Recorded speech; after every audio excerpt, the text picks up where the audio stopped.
Hola, hola a todos, gracias por acompañarnos en otro Instagram Live de Actualidad Radio. Hoy vamos a hablar sobre migración y en segundos vamos a conectarnos con Marta Arias. Ella es una muy reconocida abogada experta en asuntos migratorios. Si están viendo esto en su feed, seguramente es una repetición de algo que hacemos todos los martes alrededor de las 5 de la tarde, hora de Miami, para abordar algunos temas relacionados con inmigración. Cuáles son las leyes más recientes, qué es lo que puede cambiar próximamente, qué es lo que está pasando con temas, por ejemplo, con el nuevo presidente que va a asumir el próximo 20 de enero. Donald Trump va a cambiar algunas cosas en materia de migración o va a seguir todo exactamente igual, qué tanto podemos ver deportaciones o no, en fin, todos estos temas que muchas veces causan muchas preguntas que no entendemos del todo, que queremos entender mejor. Así que esta es una gran oportunidad porque también vamos a abrir para que la gente que tenga alguna pregunta sobre inmigración pueda compartir también sus inquietudes con nosotros. Entonces, si tienen alguna pregunta de migración, vamos a aprovechar este espacio y vamos a dejarla en la casilla de los comentarios. Ahí la vamos a contestar en breve con la abogada Marta Arias. Un poco de también background para conocer un poco sobre la abogada. Marta Arias es una muy reconocida experta en asuntos migratorios, es una personalidad de radio y televisión de acá del sur de Florida y es una abogada licenciada para ejercer como abogada en asuntos migratorios en todo el territorio nacional. Recuerden que la ley de migración es una ley federal, no es como los abogados de pronto civiles o penales que tienen que sacar las licencias en cada uno de los estados en los que operan. No, la ley migratoria en Estados Unidos es una ley que es la misma a nivel nacional. Entonces, por eso siempre consultamos con ella, porque tenemos muchas personas que se conectan, que nos ven desde Texas, desde New Jersey, desde, bueno, cualquier cantidad de estados o desde el exterior. Hay gente que se conecta desde Colombia, desde Venezuela. Así que muy bueno que también resolvamos muchas de esas inquietudes acá en este espacio con la abogada Marta Arias. Nuevamente, vamos a darle espacio para que la gente pueda dejar sus comentarios. Normalmente no alcanzamos a realmente contestar muchos, porque siempre el tiempo es corto. Abogada Marta Arias, con eso, si no alcanzamos a responder sus preguntas, siempre podemos conectarnos con ella y siempre encontramos otros espacios para que puedan también dejarle sus mensajes y sacar una cita con ella. Ya la tenemos acá con nosotros, abogada Marta Arias, gracias por acompañarnos, bienvenida nuevamente a Actualidad Radio, gracias por acompañarnos. Hola Juan Camilo, buenas tardes, un saludo para usted y toda la audiencia que ya tenemos aquí en Actualidad Radio y en mi Instagram. Feliz semana, ya está empezando a hacer frío, ¿cierto Juan Camilo? Ya está comenzando acá en Miami a sentirse un poco más el frío. Entonces, de antemano y desde ya les invitamos a que sigan la cuenta de Marta Arias, que la encuentran acá arriba. Es Marta-Arias 98. Marta-Arias 98.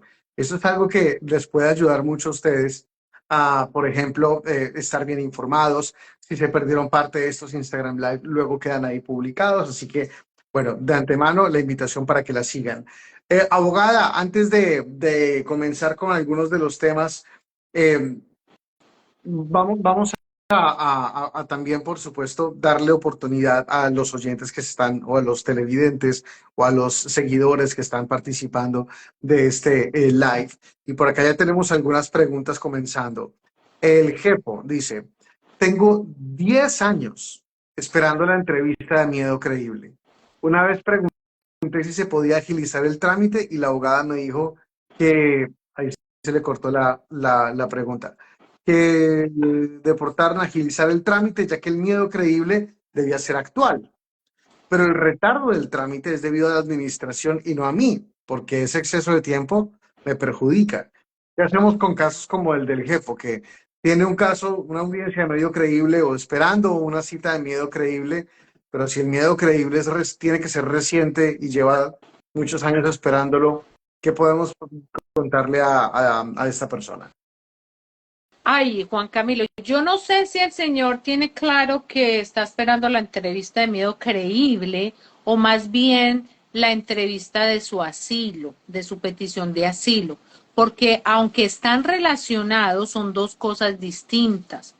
La entrevista de miedo creíble la dan los oficiales de CBP o incluso de ICE a personas que están entrando por la frontera.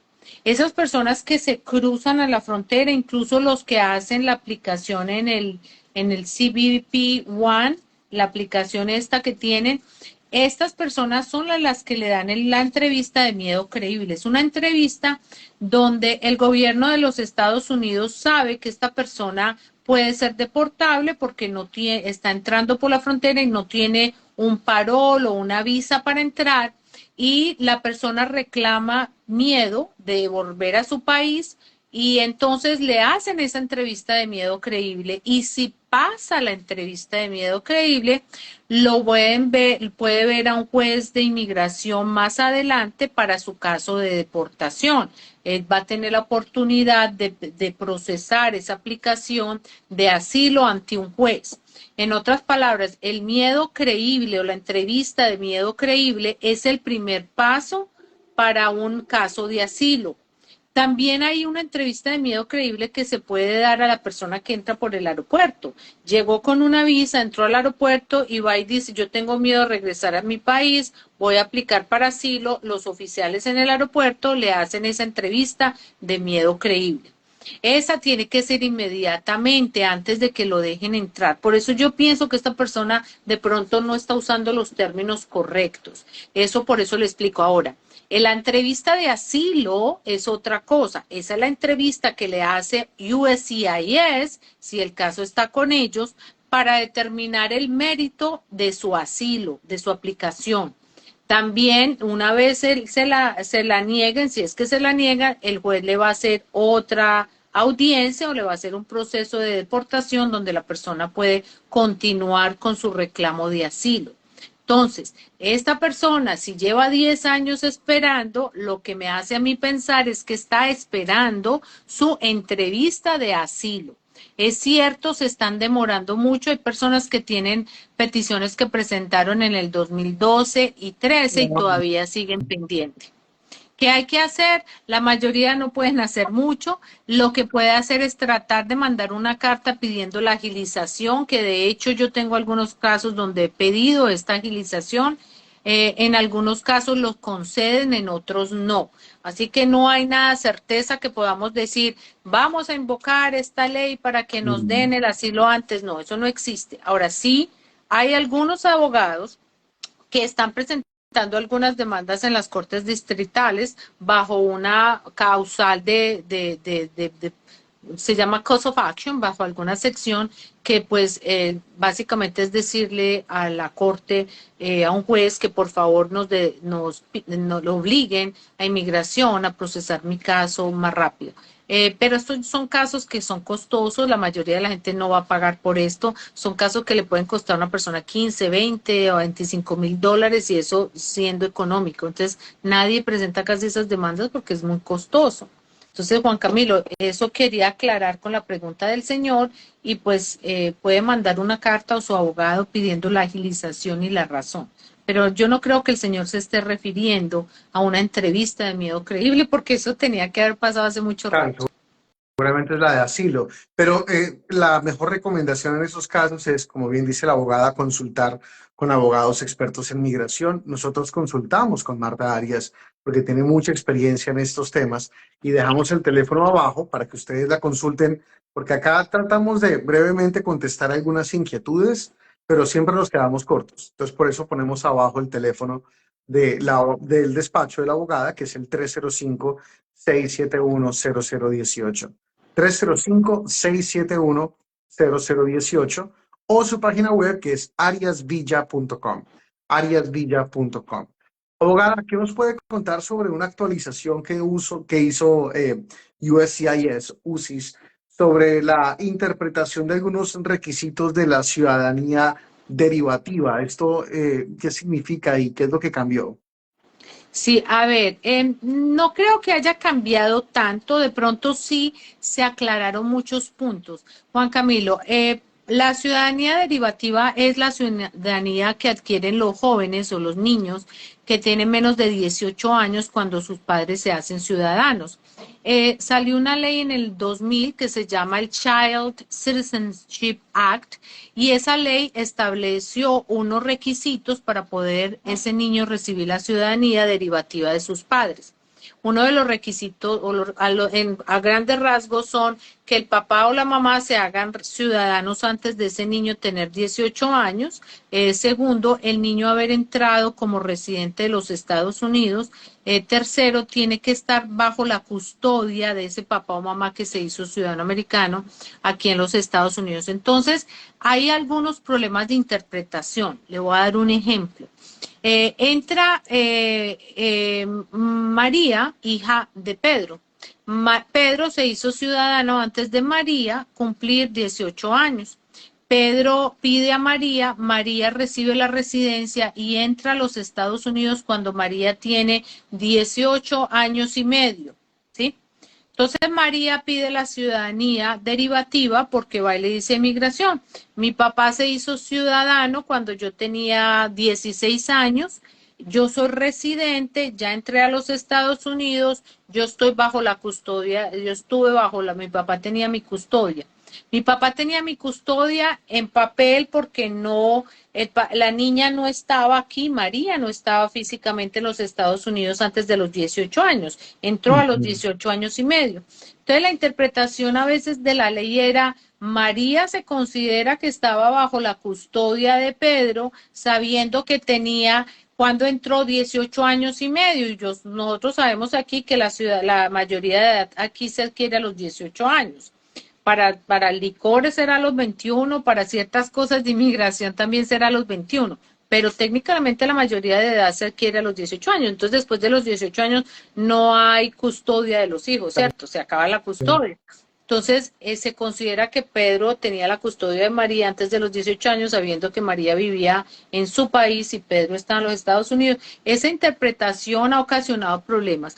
Este tipo de actualización que hizo Inmigración hoy no es que cambie la ley, sino que está interpretando cuando la custodia de María se considera que Pedro sí la tenía, si ella entró a los 18 años y medio, por ejemplo. María venía cada año, cada 2 años a los Estados Unidos, pasaba 6 meses, 8 meses, estudiaba aquí. Bueno, ¿qué son los requisitos? Esa es la interpretación. Otra cosa, por ejemplo, hay personas que mandaban a hacer la modificación de la custodia de los padres. Si en el documento de custodia quedaba que Pedro, que la mamá de María, Juana, tenía la custodia de María, pero no mencionaba a Pedro. Después el abogado fue y hizo una modificación a la custodia para que quedara en ese documento que Pedro también tenía la custodia de Juana y ese documento era el que presentaban a inmigración. Esta aclaración dice, ¿cuándo Estados Unidos va a considerar que la custodia legal de ese padre tiene efectos retroactivos? Por si Ok. hubo alguna modificación que fue después de que se aplicó, ¿me entiende? Porque la gente hacía eso. Entonces, lo que hace inmigración con este documento que emitió esta semana es aclarar estas interpretaciones que son requisitos de la ley, pero que se prestan para interpretaciones erróneas o distintos ángulos y entonces inmigración está aclarando. Muy importante, consulten con su abogado, consulten a nuestra oficina para decirle pues si usted está en un caso de esto, esta nueva interpretación le favorece o no.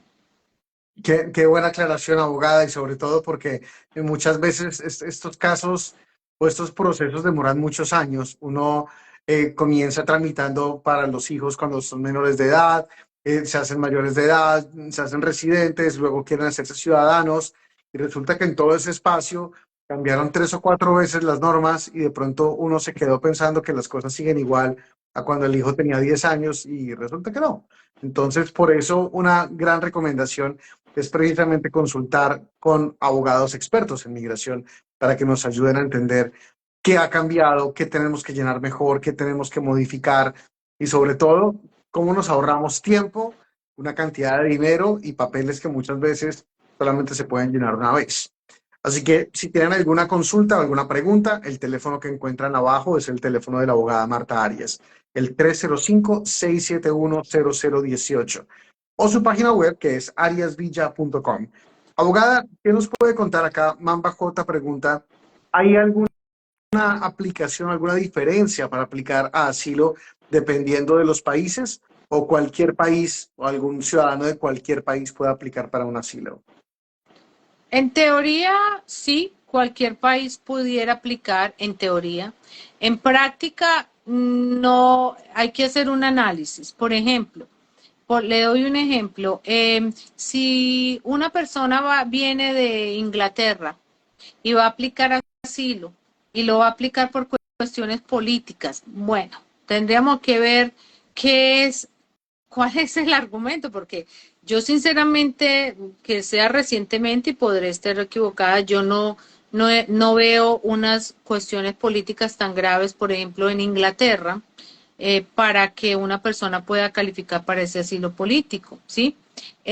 Pero, por ejemplo, una persona viene de algún país del Medio Oriente y aplica para un asilo basado en cuestiones religiosas. Sabemos que la religión es un punto supremamente importante en estos países del Medio Oriente y que hay mujeres que pueden ser incluso asesinadas si está en un país que tenga esas culturas religiosas tan arraigadas, que tengan que usar la burka y que tienen que taparse toda de negro y los ojos, el pelo.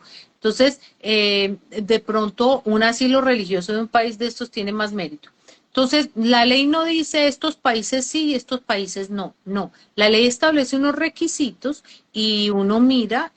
Yo, por ejemplo, le doy un ejemplo. Yo tuve hace muchos años cuando Chile era la economía número uno a nivel de Latinoamérica, de Suramérica. Era el país más estable económicamente de Latinoamérica. No me acuerdo en ese momento qué año fue, creo que fue alrededor de los 2006, 2007. De hecho, eso fue una de las razones que tuvo el gobierno de Estados Unidos para darle el visa waiver o la exención de visado a Chile, su solidez económica. Entonces había gente que venía y pedía, decía, yo soy chileno y quiero pedir el asilo que por el gobierno. Y uno decía, pero bueno, pero por Dios, o sea, ¿qué asilo puedo yo ayudarle a una persona a presentar de Chile? Si es un país que está muy abundante y próspero en este momento y no hay en ese momento ningún conflicto político como que pueda ser meritorio un asilo. Entonces la mayoría de las veces uno le decía, no, señor, o sea, yo no veo ningún caso de asilo en su caso, ¿cierto? Entonces, bueno, esos son los análisis que hace uno, Juan Camilo, para contestarle al señor. No es que haya una lista, estas sí, estas no, sino que es toda una evaluación del país, de la situación, del reclamo de la persona, a ver si encaja dentro de los requisitos de ese asilo. Bien, interesante eso, abogada. Y si tenemos alguna inquietud, alguna duda, lo mejor es que sigan consultando con la abogada Marta Arias. Nosotros dejamos el teléfono abajo porque es una abogada de mucha experiencia en asuntos migratorios que nos ayuda a entender muchos de estos temas. Y la idea es, hacemos estos Instagram Live para que ustedes se informen, para que también de pronto, si tienen alguna pregunta, tomen nota, la contacten después o compartan esto con alguna persona que está también con algún problema migratorio o que quiere regularizar su situación o que tiene algún problema que se está tardando mucho y quiere realmente como retomarlo. Así que muchas de estas alternativas las pueden encontrar con Marta Arias. Que además es una abogada que ya cuántos años lleva usted ejerciendo abogada el derecho migratorio. 21 años, Juan Camilo. Además, esto es un derecho que es en todo el país, porque la ley migratoria es federal. Es correcto, la ley de inmigración es federal, quiere decir que aplica en todo el territorio de los Estados Unidos, en todos los estados. Sí es cierto que hay ciertas interpretaciones de la ley de inmigración que varían dependiendo del circuito. Por ejemplo, aquí en el sur de la Florida, o en la Florida, pertenecemos al circuito 11. el circuito 11 puede tener una interpretación distinta de lo que es, por ejemplo, un delito por posesión de marihuana de menos de 30 gramos, porque la ley estatal que sanciona la posesión de marihuana está escrita de una forma distinta a, por ejemplo, un caso que está en Chicago, ¿sí? Mm, Entonces, la corte del circuito al que pertenece Chicago puede tener una interpretación distinta a la corte del circuito del circuito 11. Entonces, ahí es donde uno como abogado tiene que tener experiencia, porque si yo estoy en la Florida y tengo a un cliente que se llama Juanito. Juanito fue convicto de posesión de 2 o 3 posesiones de marihuana menos de 30 gramos en Chicago, pero Juanito está en la Florida y lo mandaron a un proceso de deportación en la Florida. ¿Cuál es la ley del circuito, el precedente del circuito que yo debo mirar? ¿La Florida o el que pertenece a Chicago? Creo que Chicago es el segundo circuito, si no estoy mal. Entonces, yo tengo que ir a mirar la interpretación de Chicago, porque la convicción fue allá. Aunque él esté en este circuito, yo tengo que mirar eso. Entonces, eso es lo que uno como abogado tiene que saber para ubicarse en la defensa de las personas y ahí la experiencia es muy importante. Tal vez para conocer un poquito más sobre usted, abogada, que siempre nos ayuda mucho a entender un poco lo que ocurre en materia migratoria. Cuéntenos en dónde estudió Derecho y cómo se especializó en Derecho Migratorio. Yo estudié Derecho aquí me gradué, aquí hay la carrera de Derecho aquí se llama Juris Doctor, o sea, es un doctorado en leyes porque se supone que uno va al colegio de leyes 3 años después de que obtiene un bachelor's degree de 4. Aquí la carrera son 7. Entonces, yo fui a la Universidad San Tomás a hacer mi Juris Doctor o el título de abogada de aquí, pero yo me gradué de abogada inicialmente en Colombia. Cuando vine aquí hice la validación y me tocaba ir al colegio de leyes por los 3 años, porque me vale mi título de Colombia como un bachelor y entonces voy al colegio de leyes 3 años más. Pero yo también hice una maestría en leyes aquí en la Universidad de Miami. Entonces, sí, son más o menos 9 años de leyes que estudié, de los 5 de Colombia, más uno que uno hace una tesis en Colombia, yo Ah, diría 6, y los 3 de aquí serían 9 y el año de maestría sería 1. Entonces, el total, más o menos 10 años de estudio de leyes. Eso ayuda mucho a la interpretación de la ley, cómo uno analiza los casos, Juan Camilo, porque pues obviamente entre más estudia uno, como que su claro. mente analítica funciona distinto. Abogada, ¿y por qué se decantó por el derecho migratorio? Por qué no por habiendo tantas ramas, penal, tributario, comercial? ¿Por qué dijo, me voy con migración? Esa es una buena pregunta y me alegra que estemos hablando en este momento de mi experiencia y de vamos a decir, mis estudios y esta parte personal, porque también es importante que las personas que nos han escuchado y han visto por tanto tiempo acá, pues sepan quién es Marta Arias. La razón de que empecé a ejercer el derecho inmigratorio, que ahora me encanta y amo esta rama de la ley, fue un accidente. Fue un accidente porque yo quería ejercer el derecho de impuestos, taxation, y había trabajado en la universidad como haciendo investigaciones legales en impuestos por 2 años. Y llevaba también muchos años haciendo y escribiendo artículos sobre derecho de impuestos, sobre todo relacionado con el Internet o lo que se llama el e-commerce. De hecho, tengo un libro que escribí, bueno, no escribí, lo ayudé a editar, yo no lo escribí, con una de las compañías que trabajaba editando esto. Pero entonces el derecho de impuestos, Juan Camilo, es muy demandante en el sentido de que uno entra a trabajar a las 8 de la mañana y sale a las 11 o 12 de la noche. Esa es como la vida de los abogados de impuestos que empieza, por lo menos cuando yo empecé hace 21 años atrás. Hoy de pronto son más relajados, sobre todo después de la pandemia.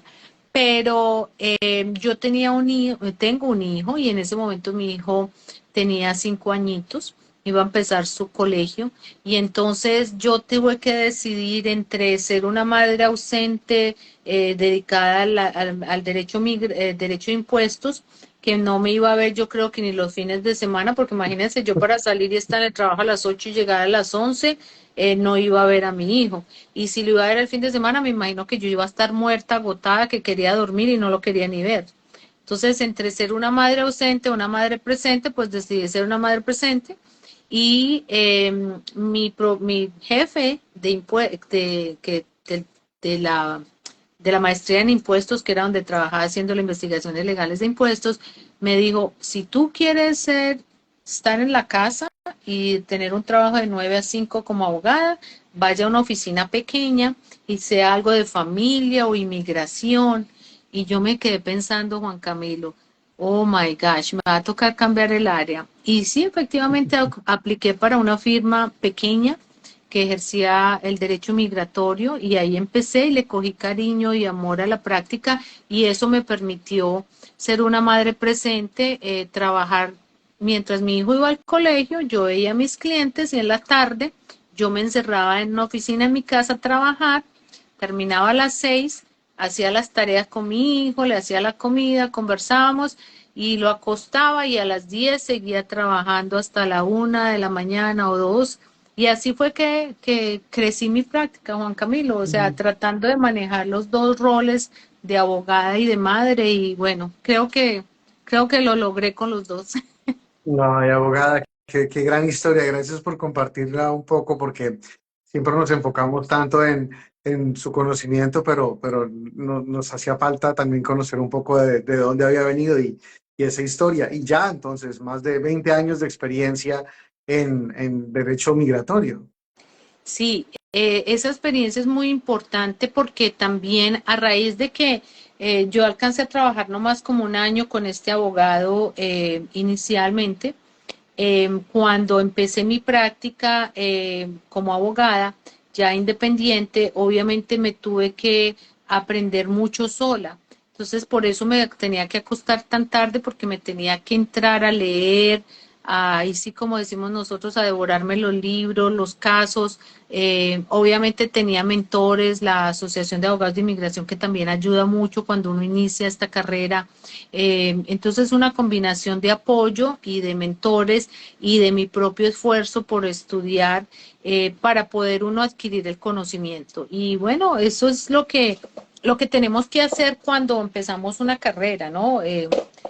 Ponerle ese esfuerzo y también en apoyo que tenemos en gente que nos ayuda. Claro. Pues, abogada, gracias por compartir con nosotros un poco su historia. Vimos que nos quedamos hablando de un poco de la experiencia laboral de la abogada Marta Arias. Había algunas preguntas que nos habían enviado. No vamos a alcanzar a abordarlas, pero no se preocupen, porque vamos a tener chance la próxima semana y si es algo urgente que les gustaría conocer, vemos que Miguel, que por acá mi lady o Adriana, creo que me pareció ver, tenían más preguntas, vamos a abordarlas en una próxima oportunidad. Eso sí, si quieren tener una respuesta pronto, si quieren realmente consultar en un espacio mucho más personalizado y realmente salir de dudas, que esto es algo que apenas hacemos como un abrebocas. Abajo encuentran el teléfono de la abogada Marta Arias. Es el 305-671-0018. 305-671-0018. O pueden visitar su página web, que es ariasvilla.com. En Facebook, su página Arias Villa Law también tiene mucha información.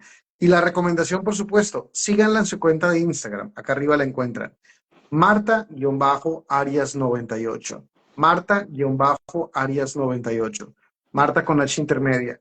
Porque este Instagram Live va a quedar publicado allí. Así que aprovechen, compártanlo y nos vemos en una próxima oportunidad con la abogada Marta Arias para contestar muchas más de esas preguntas. Abogada, gracias por estar con nosotros y nos vemos la próxima semana. Dios mediante. Asimismo, Juan Camilo, Dios mediante, nos vemos la próxima semana. Gracias a las personas que participaron y nos enviaron sus preguntas. Acuérdense de compartir estos videos a familiares y amigos. Mi Instagram también les pido que se suscriban, Marta_Arias 98, y en mi página web ariasvilla.com, que está allí, también hay blogs y hay mucha información, y también ponemos estos videos o estos Instagrams, y en Arias Villa Law, que es como estamos en Facebook. Y tenemos también unos programas de radio que damos aquí también en la ciudad de Miami, y los estamos poniendo en Spotify. Así que también en Spotify nos pueden encontrar y darle esos programas o esos audios a familiares o amigos que quieran estar interesados y escuchar las noticias de inmigración que damos cada semana. Muy bueno, muy bueno. Muchos canales para estar conectados. Abogada, gracias. Nos vemos en una próxima oportunidad. Gracias. Feliz resto de Chao, semana. chao. Chao.